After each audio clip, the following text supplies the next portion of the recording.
이번 박주민 의원 건, 그다음에 김상조 실장 건은요. 민주당으로서는 굉장히 뼈아픈 부분입니다.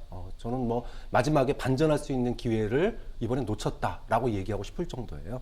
사실 일반인이 반전세를 하면서 3억에 100만 원이었던 걸 갖다가 1억에 185만 원 하면은 오히려 박주민 의원 말처럼 말 그대로 주변 시세보다 20만 원 더 싸게 준 겁니다. 그러면 뭐 양심적이네 이런 얘기를 들을 수 있어요. 근데 문제는 누가 그것을 했냐라는 거예요. 즉 전월세 5% 상한제를 갖다가 발의한 사람이 박주민 의원 아닙니까? 그러면 자기도 지키지 못할 법을, 자기도 안 지키는 법을, 자기도 못 지키는 법을 시세보다 싸게 줬다고 5%가 아니라 9%였잖아요. 그렇다면은 자기도 지키지 못할 법을 발의하는 국회의원을 어떤 진정성을 가지고 국민이 믿겠습니까? 오세훈 시장의 내곡동 땅이 의혹에 쌓인 이유는 딱 하나예요. 내곡동 땅이 그린벨트 지역이었는데 그것을 풀어줄 인허가권을 서울시장, 즉 오세훈 후보가 가지고 있었기 때문에 논란이 된 겁니다. 만약에 오세훈이 시장이 아니었다라면은 크게 논란될 문제가 아니에요. 마찬가지입니다. 박주민 의원도 뭐 시세보다 조금 더 싸게 내놨으면 이런 말씀하시는데 그건 아니죠. 자기도 지키지 못할 법을 갖다가 다 따르라고 만드는 법이 어떻게 국회의원이 그런 입법 자세를 가집니까? 그런 점에 있어서 민주당으로서는 굉장히 뼈아픈 이거는 대목이 될 수밖에 없다라고 좀 비난을 받을 만하다라고 평가하고 싶습니다. 알겠습니다.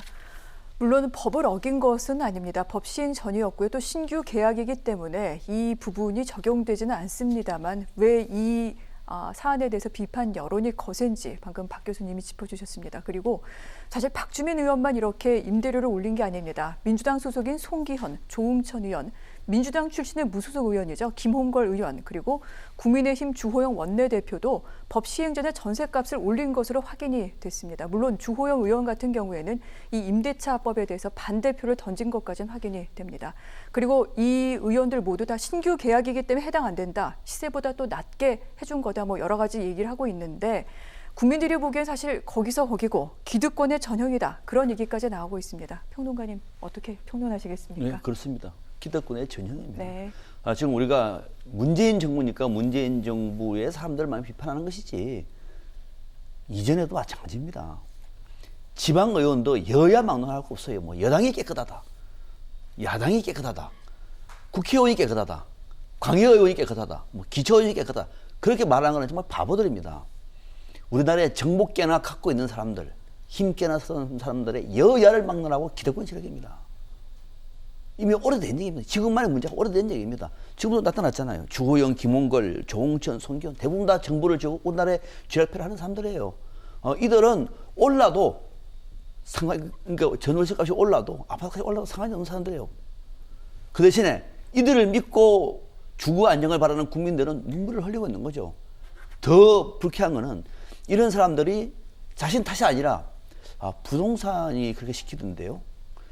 옆에보다 좀 싼데요. 이렇게 말하는 것은 정말 국민들한테 할 짓이 아닌 거죠. 대한민국의 지난 10여 년 동안에 대부분의 힘 있는 사람들, 돈 있는 사람들이 부동산 광풍을 불러일으켰습니다. 예외가 없습니다. 그 전에 예외가 없다고 보고요. 앞으로 아마 이 사건을 확대하면 더 놀랄 겁니다.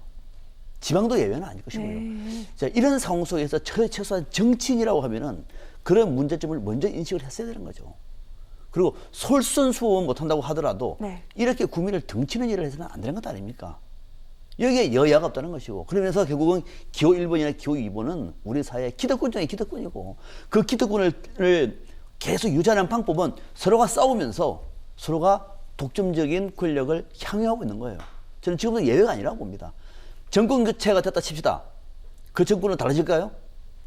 이 구조를 깨지 않으면 저는 예외가 아니라고 봐요. 그래서 이번 기회에 그래서 국회에 부동산 투기법을 만들었는데 여야가 따로 없다. 이해충돌방지법 왜 지금 이번에 못합니까?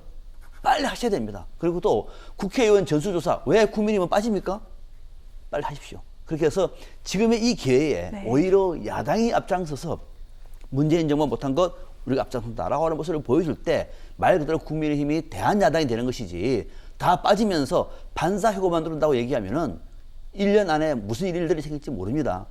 결국은 이 상황 속에서 국민의힘도 기득권의 한 축이었다는 사실 좀 인식을 했으면 좋겠습니다.